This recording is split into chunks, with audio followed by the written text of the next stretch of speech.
Dog found a wounded enemy and alerted his owner. What happened next changed everything. The twin sons of Haven's Edge were just beginning to rise over the red horizon when Marcus Webb stepped out of his small homestead, coffee mug in hand. The air was crisp and cool, carrying the scent of the alien soil he had spent 3 years learning to farm. This remote colony world was supposed to be peaceful, a place where people like him could forget the war and start over. Marcus had seen enough fighting to last several lifetimes.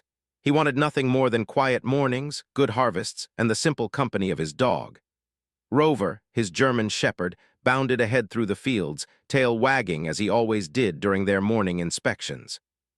The dog was Marcus's constant companion, one of the few reminders of Earth he had brought with him across the stars. Most colonists thought he was crazy for using precious cargo space to bring a pet, but Marcus never regretted it. Rover was more than a pet. He was family. The war with the Kryn Empire had ended 3 years ago with an uneasy ceasefire. The insectoid aliens had proven to be fierce warriors, and humanity had barely held its ground. Thousands had died on both sides before diplomats finally negotiated a truce. Now there was a neutral zone between human and Kryn territories, a buffer of empty space that neither side was supposed to cross. Haven's Edge sat right on the edge of that buffer zone, far from the core worlds where most of humanity had settled. Marcus preferred it that way. Out here, he could almost forget that he had once been a military medic, patching up wounded soldiers while plasma fire lit up the sky above him. He could almost forget the faces of the men and women he couldn't save, human and Kryn alike. Almost. This morning seemed like any other until Rover suddenly stopped running. The dog stood rigid near the fence line that marked the boundary of Marcus's property, his ears perked forward, his whole body tense with attention. Marcus knew that posture. Rover had found something. "What is it, boy?" Marcus called out, setting down his coffee mug and walking toward the dog. Rover didn't come when called. Instead, he began to whine, a high-pitched sound of distress that made Marcus's heart skip. The dog started pawing at the ground, looking back at Marcus repeatedly, then toward the canyon edge just beyond the fence. Marcus picked up his pace. Rover was trained to alert him to problems on the property, everything from damaged irrigation lines to dangerous wildlife. But this behavior was different, more urgent, more concerned. When Marcus reached the fence, he looked down into the ravine below. At first, he saw nothing unusual, just the same red rocks and scrub vegetation that covered most of this planet. Then his eyes caught something that didn't belong. Metal, twisted and scorched metal partially hidden beneath an overhang of rock. A ship. There was a crashed ship down there. Marcus's blood ran cold. His first instinct was to call the coalition authorities immediately. But something made him hesitate. The ship's design was wrong for human craft. The angular, organic-looking hull plating, the way the metal seemed to shimmer with an iridescent quality even while damaged. He recognized that design. It was a Kryn fighter. For a long moment, Marcus just stood there, his mind racing through possibilities. A Kryn ship in coalition space was a massive violation of the ceasefire. Was this an invasion? A spy mission? His hand moved toward his communicator, ready to report what he had found. But Rover was still whining, still pawing at the ground, looking at Marcus with those intelligent brown eyes that seemed to say something important was happening down there. Against his better judgment, Marcus climbed over the fence and began making his way down into the ravine. Rover followed close behind, carefully picking his way over the loose rocks. The descent was treacherous, but Marcus had explored these canyons before. He knew how to move safely. As he got closer to the wreckage, he could see that the crash had been recent, probably within the last few days. The ship's emergency systems were dark, no power flowing through its systems. One of the hatches had been torn open, possibly on impact. And then Marcus saw movement inside. Someone was alive in there. Every instinct Marcus had developed during the war screamed at him to stay back, to call for help, to treat this as a potential threat. The Kryn were warriors bred for combat, organized into hive structures that made them fearsome opponents. They didn't take prisoners during the war. They didn't show mercy, but Marcus had been a medic. He had taken an oath. And Rover was now sitting beside the damaged hatch, looking back at Marcus with that same alert expression he used whenever he found an injured animal on the property. Marcus approached slowly, his heart pounding. Through the torn hatch, he could see a Kryn warrior slumped against the bulkhead. The alien's chitinous exoskeleton was cracked in several places, leaking the bluish fluid that served as Kryn blood. The compound eyes were half closed, the mandibles barely moving. This warrior was dying. The Kryn's eyes focused on Marcus with visible effort. For a moment, neither of them moved. Marcus saw the warrior's hand twitch toward a weapon holstered at its side, but the movement was weak, barely coordinated. The alien was too injured to be a threat. Marcus made a decision that he knew might change everything. He moved forward and began assessing the injuries with practiced efficiency. Fractured exoskeleton in multiple locations. Internal bleeding, judging by the discoloration spreading across the thorax. Possible neural damage from the way the antennae were twitching irregularly. These were injuries he could treat, but not here. He needed to get the Kryn back to his homestead where he had proper medical equipment.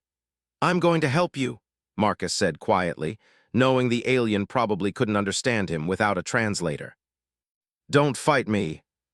Getting the injured Kryn out of the ravine and back to the homestead took over 2 hours of careful work.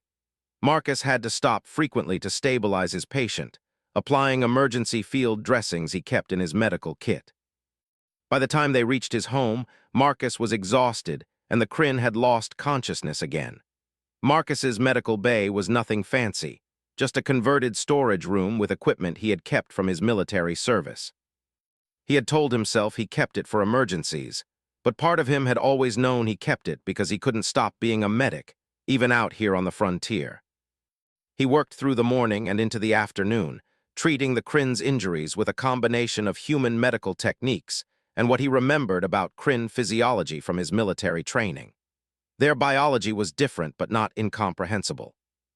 The basic principles of stopping bleeding, stabilizing broken structures, and preventing infection still applied.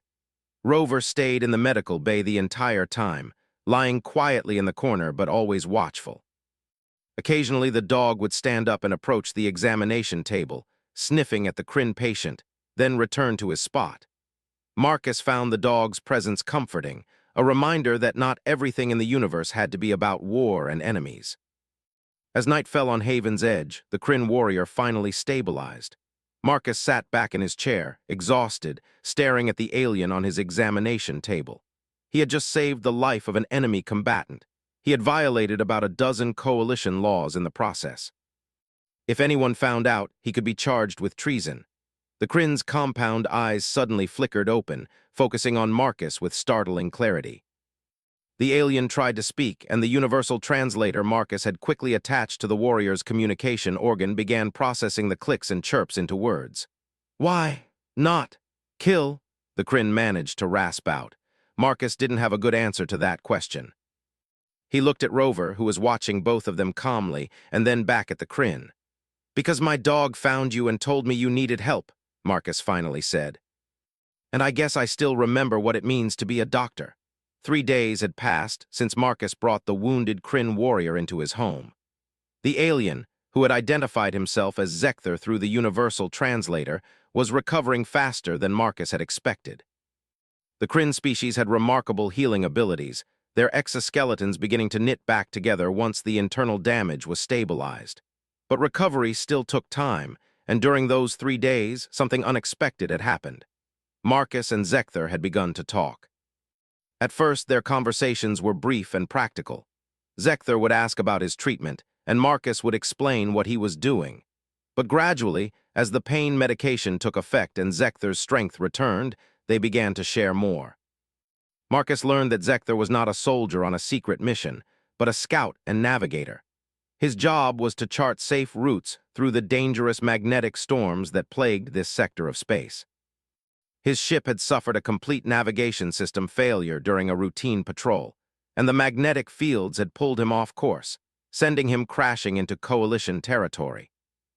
Zecthar explained that he kept detailed records of safe passages, resource locations, and potential areas where Kryn civilians might eventually settle without conflicting with human territories. He was not planning war. He was planning for peace, trying to find ways both species could exist in the same galaxy without destroying each other. But he had kept his work secret, even from his own superiors, because he feared they would see his efforts as weakness or betrayal of the Hive. Marcus found himself understanding the Kryn in ways he never had during the war. Zecthar spoke of his clutch sister, a warrior who commanded the scout division. He talked about his role as keeper of historical records for his hive, a position of honor and responsibility.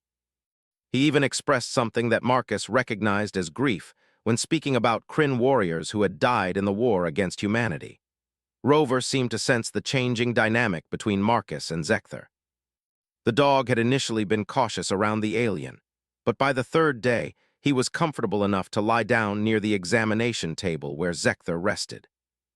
Once, Marcus had even caught the Kryn warrior cautiously extending a chitinous hand to touch Rover's fur, the compound eyes watching with what might have been curiosity or wonder.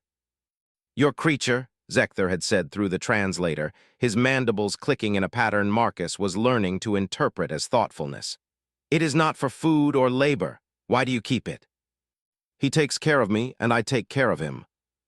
But on the morning of the fourth day, everything changed. Marcus was preparing breakfast when Rover suddenly stood up from his place by the door, his ears perked forward, a low growl rumbling in his chest. It was not the playful alert from before. This was a warning.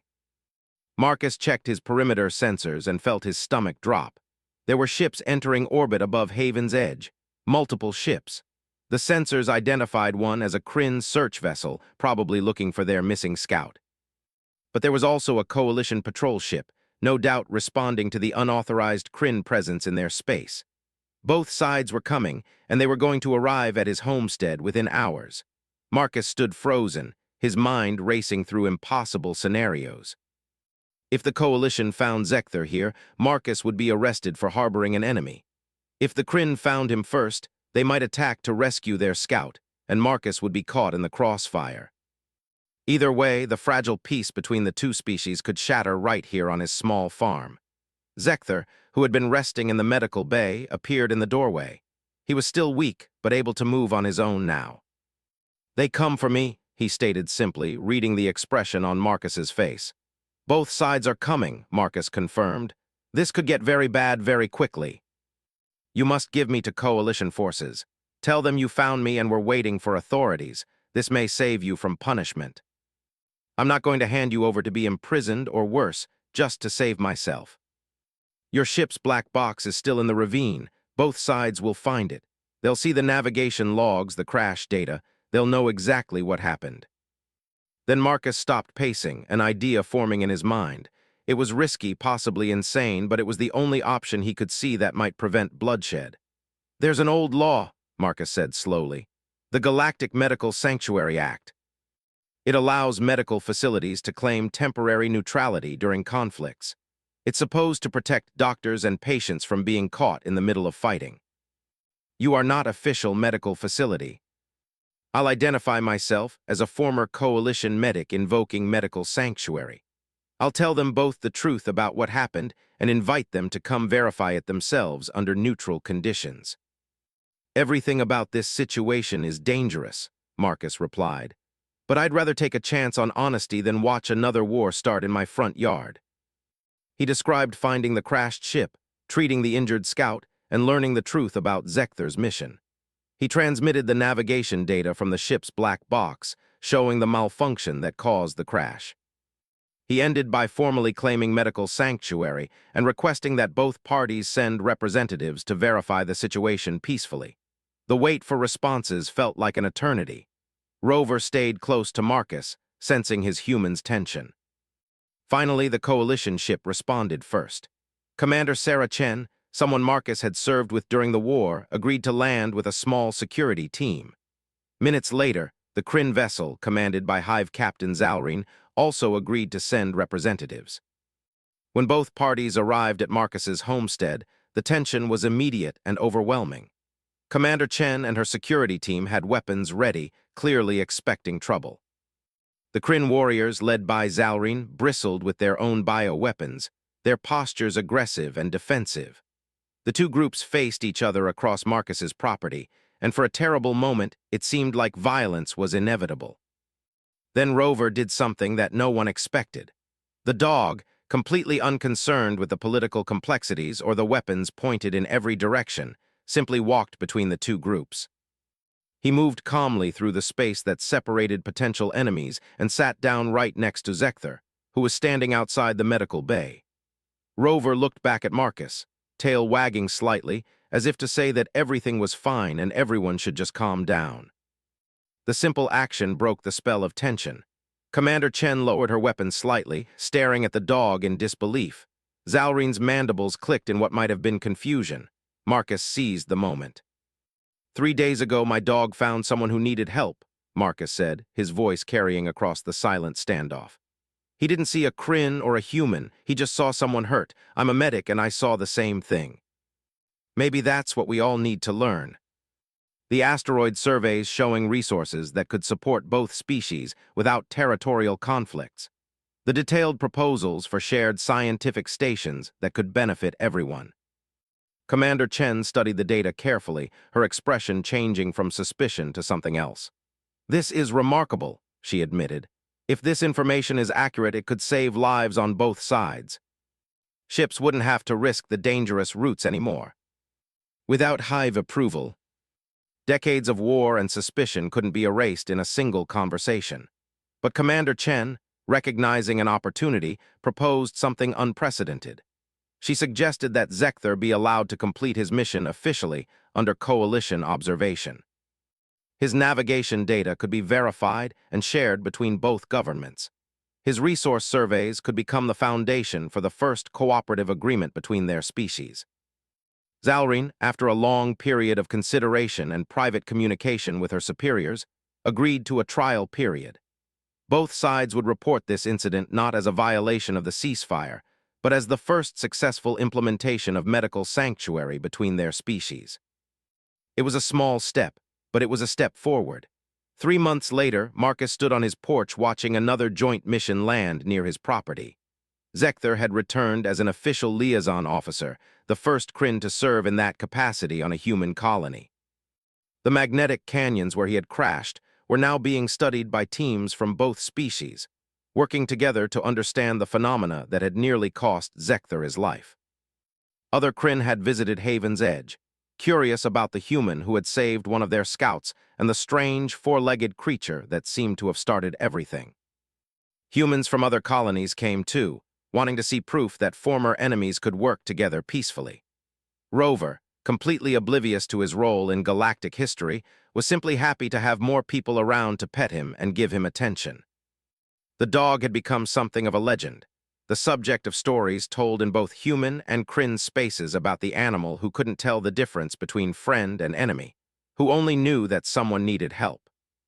Marcus watched Zecther working with a team of human scientists, sharing data and solving problems together. It wasn't perfect. There were still misunderstandings, cultural differences that caused friction, and plenty of people on both sides who opposed any cooperation. But it was happening. Bridge by bridge, conversation by conversation, the gap between their species was narrowing. "Your creature changed the galaxy," Zecther said, joining Marcus on the porch. The Kryn had learned to move more comfortably among humans, though he still attracted stares wherever he went. Marcus smiled, scratching Rover behind the ears. "Rover just did what dogs do. He found someone who needed help and made sure I knew about it." The rest was just people deciding to do the right thing instead of the easy thing. "You risked much. Sometimes it takes something simple to remind us of complicated truths. Like the fact that we're all just trying to survive in this galaxy, and maybe we'd all do better if we helped each other instead of fighting." Marcus and Zecther watched him go, two former enemies standing together in comfortable silence, proof that even after the worst conflicts, healing was possible. All it took was one dog's compassion, one medic's courage, and two species' willingness to see past their fears to the possibilities beyond. The galaxy was vast and full of dangers, but Haven's Edge had become a place where hope lived. And it had all started with a simple act of kindness from a dog who knew nothing about war, only about helping those in need. 6 months had passed since the incident that changed Marcus Webb's life forever. Haven's Edge had transformed from a quiet farming outpost into something far more significant. The small colony now hosted the first official joint human-Kryn research station, a collection of prefabricated buildings that surrounded Marcus's original homestead.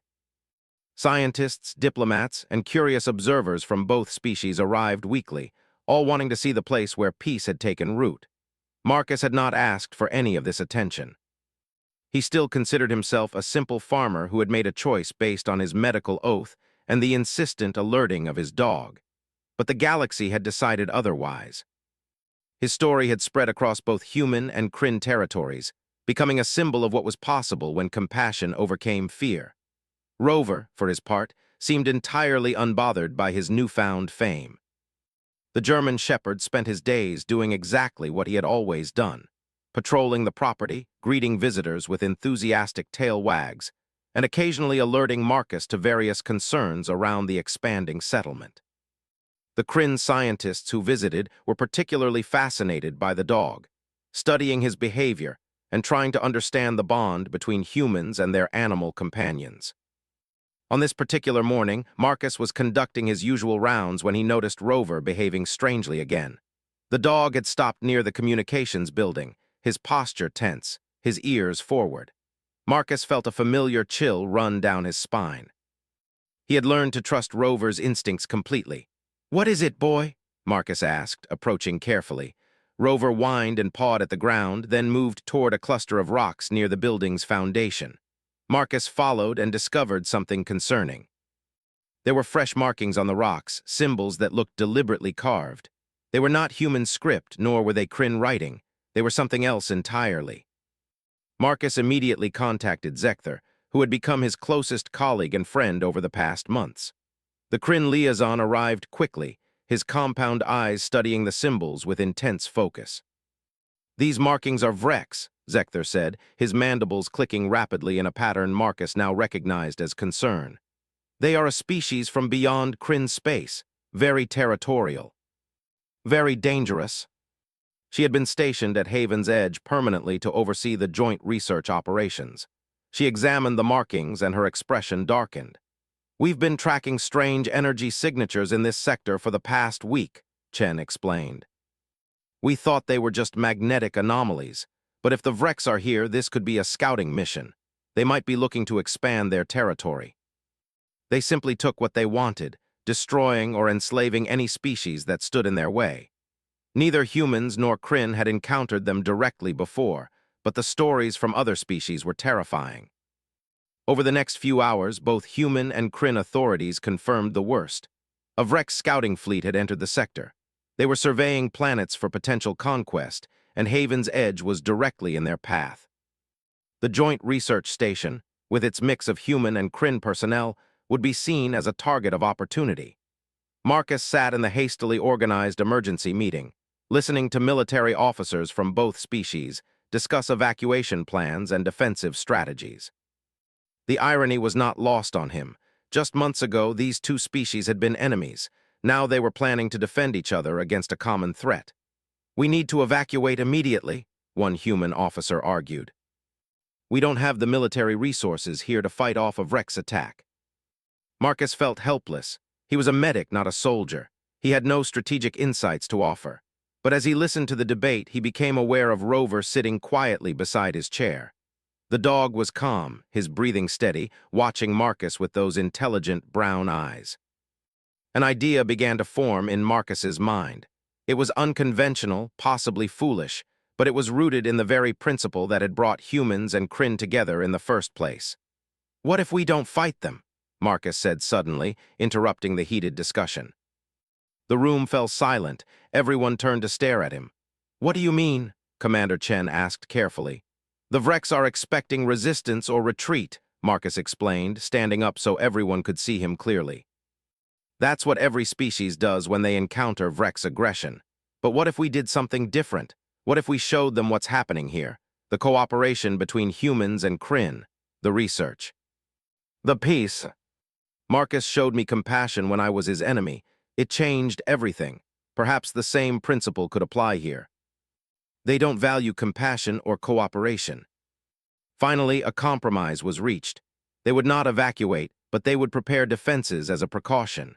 However, they would also attempt contact with the Vrex using the Joint Research Station as evidence of peaceful coexistence.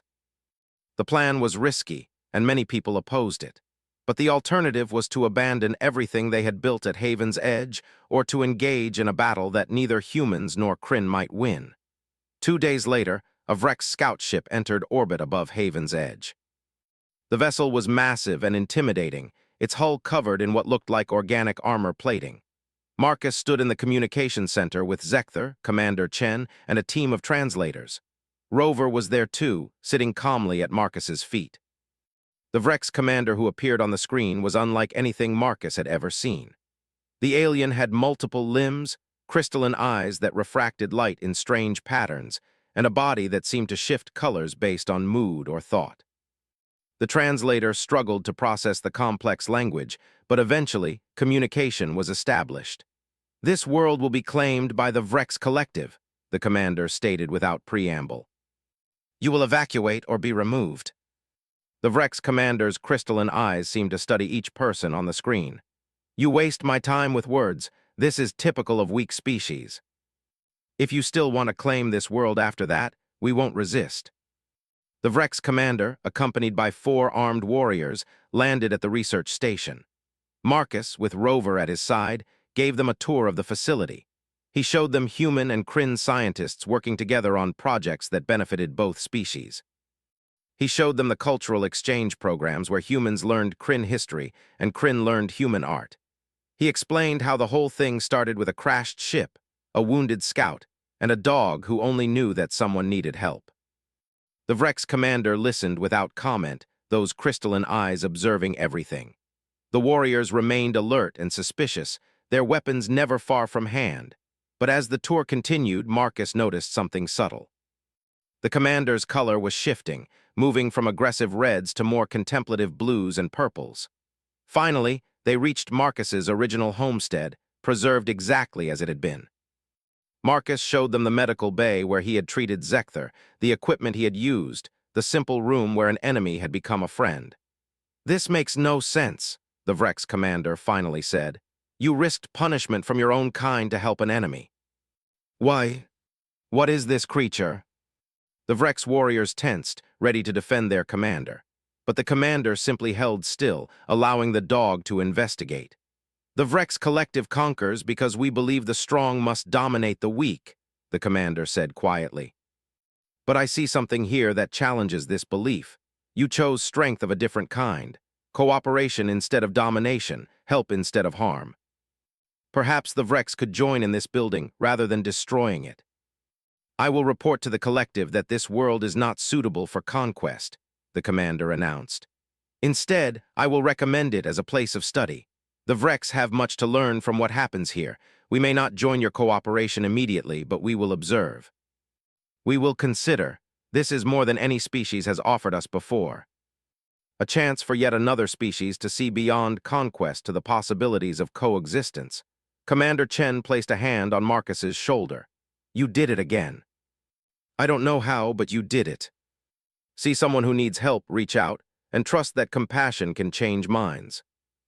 They sat in comfortable silence, 2 friends from different worlds united by circumstance and choice. "Do you think the Vrex will truly change?" Zekther asked. "I don't know," Marcus admitted, "but we gave them something to think about. We showed them there's a different way. What they do with that knowledge is up to them." The galaxy was full of species, each with their own cultures, beliefs, and ways of seeing the universe. But maybe, just maybe, they could all learn from a simple dog who knew that helping others was always the right choice, regardless of who they were or where they came from. Haven's Edge had become more than a research station or a symbol of peace. It had become proof that even the deepest divisions could be bridged, that even the most aggressive species could be given pause, and that sometimes the smallest acts of kindness could echo across the stars, changing everything in ways no one could predict. 1 year had passed. Since Marcus Webb's life changed forever, and Haven's Edge had become something extraordinary. What started as a simple farming colony was now known throughout the galaxy as the Peace Station, a place where species that had never trusted each other learned to work side by side. The research facility had expanded dramatically, with buildings and laboratories covering what was once empty red soil. Scientists from 7 different species now called Haven's Edge home, all working together on projects that would have been impossible just years before. Marcus still lived in his original homestead, refusing offers to relocate to more comfortable quarters in the newer buildings. This place held meaning for him. It was where everything began, where he had made the choice to save an enemy's life, where Rover had shown him that compassion knew no species boundaries. The old medical bay remained preserved as a historical site, visited by thousands who wanted to see where human-Kryn cooperation first took root. Rover was now 8 years old, showing the first hints of gray around his muzzle. He moved a bit slower than before, but his spirit remained unchanged. The dog had become the unofficial mascot of the peace station, recognized and loved by every species that visited. Even the most alien beings seemed to understand that this simple earth creature embodied something important about the place. On this particular morning, Marcus was in his greenhouse tending to his crops when Zekther arrived looking troubled. The Kryn had become the station's chief liaison officer, responsible for coordinating between all the different species. It was a demanding job, but Zekther had proven exceptionally skilled at understanding the needs and concerns of beings very different from himself. "We have a situation," Zekther said, his mandibles clicking in the pattern Marcus recognized as stress. "A ship has requested emergency landing permission. They claim to have refugees aboard fleeing from conflict in the outer territories. We've helped refugees before. They were scavengers and raiders, known for attacking weakened ships and stealing resources. Most civilized species considered them pirates and criminals. They were not welcome in coalition space, Kryn territories, or anywhere else that valued law and order." The general consensus was that the Scary were beyond redemption, a species that chose chaos over cooperation.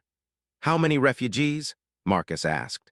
47, mostly younglings and elders. They claim their colony was destroyed by a mining corporation that wanted their asteroid. They have nowhere else to go. All of this started because he had chosen to help someone everyone told him was an enemy. "We have to let them land," Marcus said quietly. "Many will oppose this," Zekther warned. "The Scary have attacked both human and Kryn vessels in the past. Some here have lost friends and family to Scary raids. That some people don't deserve help." A group of human colonists gathered outside the administration building, angry and fearful. Several Kryn scientists submitted formal objections. Even some of the newer species who had joined the peace station expressed concerns about allowing known raiders into their community. Commander Chen called an emergency meeting with Marcus, Zekther, and the station's leadership council. The room was tense as various representatives voiced their opinions. "The Scary cannot be trusted," a human security officer argued. "This could be a trick to infiltrate our station and steal our research. How can we offer sanctuary to those who showed us no mercy?" But something nagged at Marcus's mind. "Has anyone ever asked why the Scary became raiders?" Marcus finally spoke up. "Did they start as criminals, or did circumstances force them into that life?" "They made their choices." Zekther's mandibles clicked softly. "Marcus is correct. I was taught humans were monsters. I was wrong. Perhaps we are wrong about Scary as well.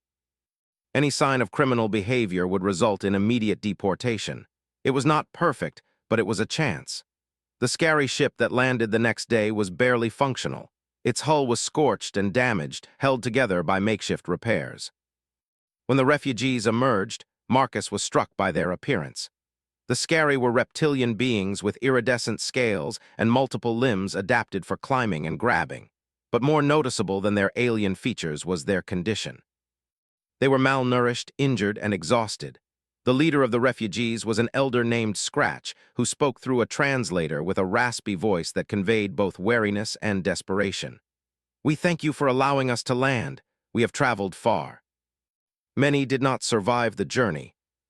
The small reptilian child, no bigger than a human toddler, reached out a tentative claw to touch the dog's fur. Rover's tail wagged, and the child made a sound that the translator interpreted as delighted laughter. "Let's get you all to medical," Marcus said gently. "You're safe here." The Scary had not always been criminals. Centuries ago, they had been peaceful miners and traders. But their home system had been devastated by a natural disaster, and no one had offered them help. Desperate and starving, they had turned to raiding simply to survive. Over generations, raiding became their culture, the only life they knew. But these refugees wanted something different. They were tired of running, tired of fighting, tired of being hated by everyone they encountered. They wanted peace, but no one had ever given them the opportunity to prove they could live peacefully. Marcus brought Scratch to see the peace station properly, showing the elder Scary how different species worked together. He explained how it all started, how fear and hatred had given way to cooperation and friendship. Scratch listened with intense focus, his reptilian eyes glistening with something that might have been tears. "You saved your enemy because a creature told you to help," Scratch said, looking at Rover. "This creature has no prejudice, no hatred. It simply saw need and responded. We Scary have forgotten how to do this. We have become what others expected us to be. But if you're willing to try, this station proves that change is possible." Some of the younger Scary, raised in raiding culture, struggled with the concepts of shared resources and cooperative work. Trust built slowly with many setbacks along the way. But gradually, things improved. The Scary proved to be exceptional engineers, their natural climbing abilities and multiple limbs making them perfect for maintenance work on the station's exterior structures. Their knowledge of asteroid mining, gained through generations of scavenging, helped the research teams identify valuable mineral deposits without destructive extraction methods. The younglings attended classes with children from other species, learning together and forming friendships that would have been unthinkable just months before. 3 months after the Scary arrived, Marcus was conducting his morning rounds when Rover alerted again. The dog had stopped near the eastern perimeter, his posture indicating he had found something. Marcus's heart sank, wondering what new crisis was about to unfold. But when he followed Rover, he found something unexpected. A small, Scary youngling had wandered away from the residential area and gotten trapped in a crevice between 2 buildings. The child was scared but unharmed, calling out for help in its native tongue. Before Marcus could act, Scratch appeared with several other Scary adults. They quickly worked together to free the youngling, their multiple limbs and climbing skills making the rescue swift and efficient. As the child was pulled to safety, Scratch looked at Rover with what Marcus now recognized as Scary respect. "Your companion finds those in need," Scratch said to Marcus. "He does not judge species or history, he simply helps. The Scary have much to learn from this." Marcus attended, along with representatives from the other species at the station. The elder Scary stood before his people and spoke words that would be remembered in history. "We have been raiders and outcasts for many generations," Scratch said. "We believed this was our only path because no one ever offered us another way. But this place, this peace station, has shown us differently. Here, even enemies become friends. Here, even those with the darkest reputations can find redemption. We Scary choose today to leave our raiding past behind. We will become builders instead of takers. We will earn trust through action, not demand it through fear." Over the following months, the Scary refugees worked tirelessly to prove their sincerity. They volunteered for the most difficult jobs, shared their knowledge freely, and actively sought ways to contribute to the station's well-being. When news of their transformation spread, other Scary groups across the galaxy began to reach out, asking if they too could find a different path. 1 year after the Scary arrived, Marcus stood on his porch watching Rover play with a group of children from 5 different species, including 3 Scary younglings. The dog was older now, his movements slower, but his joy was unchanged. The children laughed and played together, their differences meaningless to them. They were simply friends. Zecthar joined Marcus as he often did these days. The Kryn had become like family, a bond deeper than Marcus had thought possible across such different biology and culture. "The Council has made a decision," Zecthar said. "They want to establish more peace stations throughout the galaxy, modeled after Haven's Edge. They are calling it the Rover Initiative. These are simple truths, yet we forget them so easily. Everything else follows from that." From that simple moment, entire species had learned to see each other differently. Raiders had become builders. Enemies had become friends. Fear had transformed into hope. Rover barked happily, bringing Marcus back to the present moment. The dog was tired from playing and ready for dinner. As Marcus headed inside with his faithful companion, he thought about all the beings whose lives had been changed by this place. The peace station was proof that compassion was not weakness, that second chances mattered, and that sometimes the most profound changes began with the smallest acts of kindness. The galaxy was vast and still full of conflicts and challenges. But Haven's Edge stood as a beacon, showing what was possible when beings chose understanding over hatred, cooperation over conquest, and love over fear.